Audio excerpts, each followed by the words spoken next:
Today's episode of Buckets and Banter, we have a new guest. And this guest's name is Joseph Antony, me. I will be interviewing myself today because it only seems right as I was too lazy to find a guest for this next episode, even though I have in mind who the guest is. So, before we start this episode, I want to tell you the gist of this. Joseph, we'll be asking you a few questions Okay. and let's just get an answer from you. Yeah? Fair. That sounds good. So, my first question for you is, what are your thoughts on the current standings of the Warriors? I think that's a beautiful question because I have very positive thoughts about the Warriors, and I'm going to make a predictive.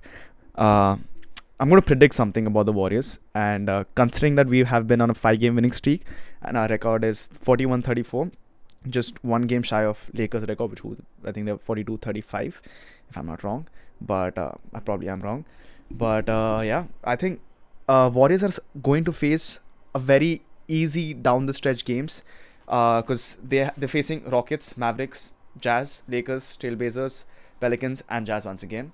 Out of which Rockets, I'm not worried because their 10-game winning streak is over, and Warriors are right now riding on a very high momentum of wins, and they really want to end the season in a good stretch. And April time, Steph Curry goes off. We all know that. We all know that very well. And then the only teams that are competing for the 7th, 8th, 9th, 10th spots are Lakers, Phoenix, and Kings. Lakers have got a considerably difficult stretch down this. They're facing Wizards, Cavs. I made a whole chart just by the way. Okay. Yeah. They're facing Wizards, Cavs, Timberwolves, Warriors, Grizzlies, and Pelicans. Out of which I'm not assuming. I don't think they're gonna win all of the games. Timberwolves, they're not gonna win. Cavs are not gonna win. Warriors are not gonna win. Pelicans, it's a 50-50. And then we have Phoenix Suns, and sitting in the 8th spot, similar to Kings, who have the same record in the 8th and 7th spot. Phoenix also has a very difficult down the stretch games. It's Cavs, Timberwolves, Pelicans, Clippers in a back-to-back, Kings, and then they're playing Timberwolves once again. So Phoenix have a very difficult run. Like, they have a very difficult stretch, and I don't expect them to win out of the 1, 2, 3, 4, 5, 6, 7. I don't expect them to win. I expect them to win probably 3 games max out of the 7, and which will get their records equal to Warriors or lower than Warriors actually. Then Kings are facing Knicks, Celtics, Nets, Thunder, Pelicans, and Suns, and out of which, like, Knicks have a better record, Celtics have a better record, Thunder have a better record, Pelicans have a better record. So I'm still banking on Phoenix and Kings not having a good ending stretch, which I don't expect them to have, honestly. So when you take all of that into consideration, and seeing how Warriors are on a very good roll right now, I believe Warriors can win at least 6 out of their remaining 7 games, at least 6. And the most pivotal game would be the Lakers game, which they're facing. I don't know the date, but they're facing them, and this would be the 4th matchup between them. They have already won 2 games. One game that they lost was 1-point overtime loss. So technically, it was still the Warriors game. Yeah. And as soon as we get a clean sweep on them, we will get. I'm banking on Phoenix and Kings not having a good stretch down the run of the season in the April month, in the last 7 remaining games for them, and that's how Warriors are gonna roll really well and get a good seeding for the play-in tournament, and then win it. And then, of course, I hope they play against OKC, because I really do believe that we need to show out against OKC, and because Shea was talking a lot of trash against Steph, and I don't like people talking trash against Steph, because I actually do like it, because then Steph goes and gives them the night celebration. I was like, what a feeling! It's such an exhilarating feeling. I love it. So that is my predictive model. And one slight thought that I have is, like, weirdly enough, when JK is sitting down, Jonathan Kuminga is sitting down, Warriors have been playing pretty well, because, like, even when he's playing, he's scoring 20 points, but all of his points seem like they are stopping the Warriors' ball rotation. Like, him on the post, I'm just not a big fan of him on the. I don't want to make any assumptions. Maybe I don't know, but when JK comes back, I'm sure it's going to be a stronger team. Moses Moody is playing amazing. Chris Paul is starting to shoot once again, which is good because we need him as a scorer also. Klay Thompson is shooting big shots, even though he's not scoring the best, but he's getting those big shots in. Steph Curry is Steph Curry. He gets like double teamed every single time, making one person always emptying on either the like they're getting empty threes. Clay's getting empty threes. They're getting easy buckets because Gary Payton is cutting in, Draymond Green is cutting in. Draymond Green is playing aggressive. He's been amazing the last 2 games. Everyone's playing pretty good, and Steve Kerr also said like the team is riding on a very good momentum, and everyone's cutting, everyone's playing very good defense. It's just beautiful to watch Warriors in the last 5 games. Let's hope they continue to go on this winning stretch, and if that happens, I got Warriors winning it all. Like every analyst is also saying like Brian Windhorst is not against the idea that Warriors can still have a deep playoff run.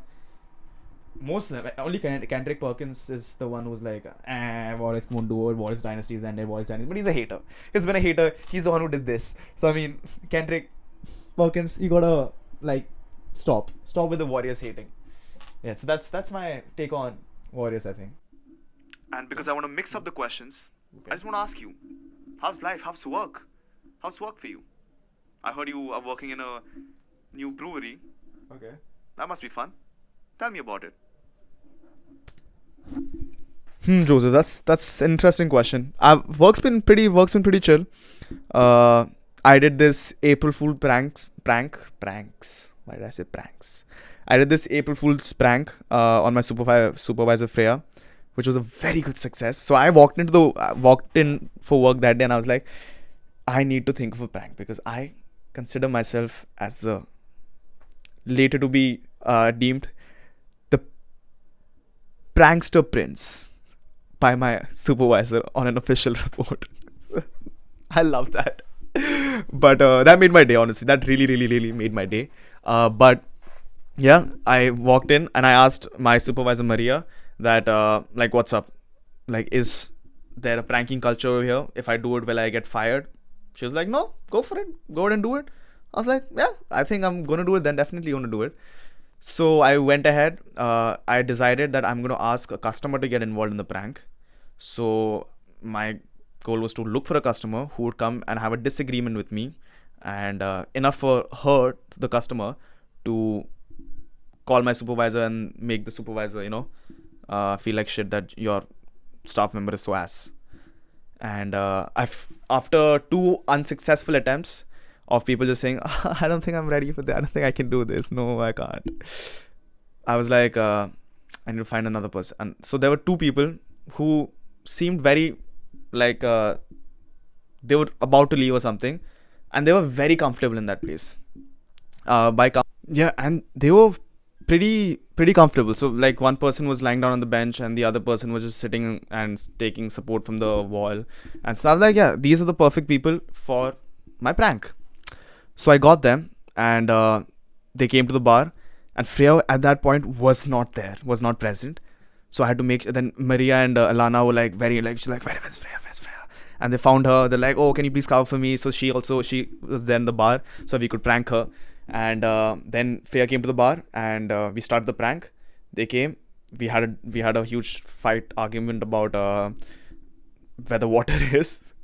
I called them stupid, and they got even more mad. Both of them started really pressing on me, and they're like, call your supervisor.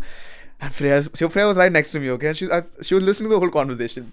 So she's like, I was like, Freya, can you please talk to these annoying customers? And Freya starts talking to them. They're like, oh, I'm so sorry. Joseph is like, and she stood up for me. Okay, I was like, that's such a nice feeling, man. That's such a nice feeling. So she was like, Joseph is a very friendly guy, and he would never do this. And I was like, wow, Freya, I'm being rude right next to you, and you're still defending me. And I was like, what a colleague, what a co-worker. Love it. I love her. So yeah, that was very sweet. And then I told her Happy April Fool's Day, and she had a reaction worth going through all the difficulty of doing the prank for. So yeah, all in all, the prank was pretty fun, and work's been pretty fun, pretty chill, and it's been great. Yeah, I couldn't complain.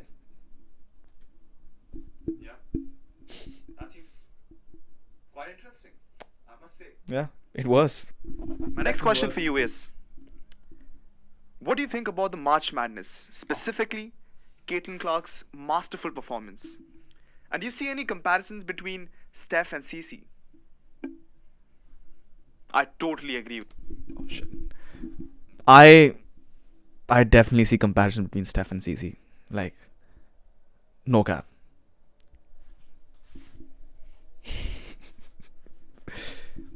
Honestly, Caitlin Clark has been the person who brought me to women's basketball.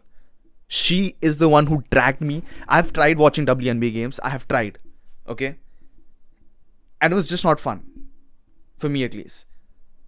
I couldn't and I'm not, it's not in a way that, it's because women are playing. Nah. It was just not for me. Like, I don't like half the NBA games that people play because I don't like their game style. I like Warriors. I like the way Warriors play. And Caitlin Clark, CC, the beauty, the goddess of women basketball right now. Yes, I have joined her bandwagon. I am complete CC stan. I am her supporter for life now. You've got one supporter for life. Definitely. And she had her match. I was so excited for that match, just to watch that match. After work, I came back home. I put on the laptop. I was tired, but I watched the game.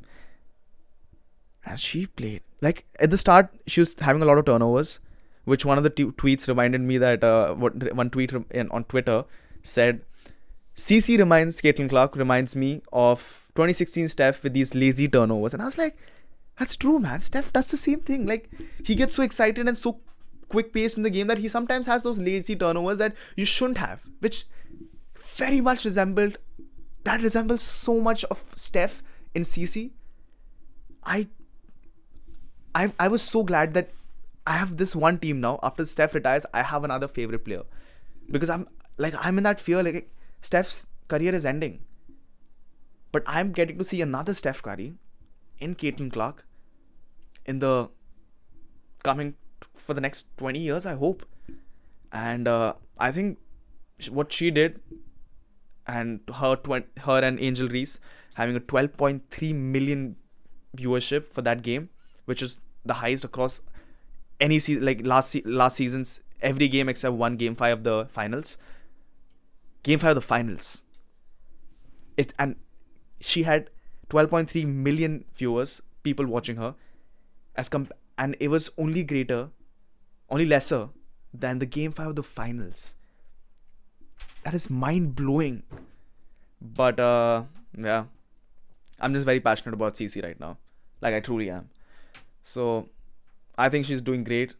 Out of my 4 predictions that came in March Madness, were out of that, NC State is the only one that's shown out and is not my prediction. But South Carolina, UConn, and Iowa have made it. Iowa is going to defeat UConn, and then South Carolina, which has a 36-0 record right now after beating NC State, which is the no doubt no-brainer, will reach the finals with a 37-0 record throughout the entire season. That makes them India, when we compare it to the Cricket World Cup, who had an unbeaten streak until the finals, which breaks finally, and I'm supporting the right team this time. So I'll be supporting Iowa, who's going to break South Carolina's record, and CC is going to go off. She definitely is. With whatever you said till now. Okay. I think you make complete sense, and I think you make sense of the world right now to me. Thanks, man. Yeah, that sounds great. So, to just end this podcast, I have one final question for you. Mm-hmm. Are you planning to have any more guests? Because only after one episode of doing a video podcast, the second episode, you don't have a guest. So are you just going to speak to yourself, or are you actually going to have guests over? So, yeah,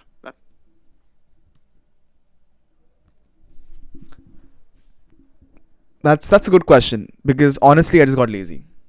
I have to cycle 30 minutes to university to use the podcast studio, and that's a lot of work considering that there is no university right now and it's Easter break time. So it becomes a little difficult, but I will get my next guest. My next guest for the new episode of Buckets and Banter, the 7th episode, is going to be Sandarsh Jain, Sandy Man. Sandy Man finally makes his entry to Buckets and Banter. And we will get to know the whole life story of Sandy. Sandy Man, I hope you're ready. So yeah, Sandy's going to be the next guest. And also, in case, I just want to point it out, in case you have noticed, my mom told me, don't swear. To quote my mom, swearing is what the Americans do. I'm quoting it, like, but I'm paraphrasing it also. Swearing is what Americans do. UK people are polite and respectful. Be like them. Don't swear. Don't cuss. So I have taken that into consideration, Mom, and I have applied it in this podcast. So I hope you enjoyed this podcast. And yeah, rest of you, I hope you all also enjoyed the podcast. And back to you, Manjo. That's my question for you. Beautiful. Yeah. That sounds lovely. Thanks, I hope man. you have a good day. And I hope you like the new episode of Buckets and Banter. And we'll be back with a normal video podcast. Thank God. And what is I just realized when I said video podcast that I will be uploading this on Spotify too. So it's going to sound pretty weird. So yeah. Enjoy your day. Bye bye. Love you guys. Bye bye.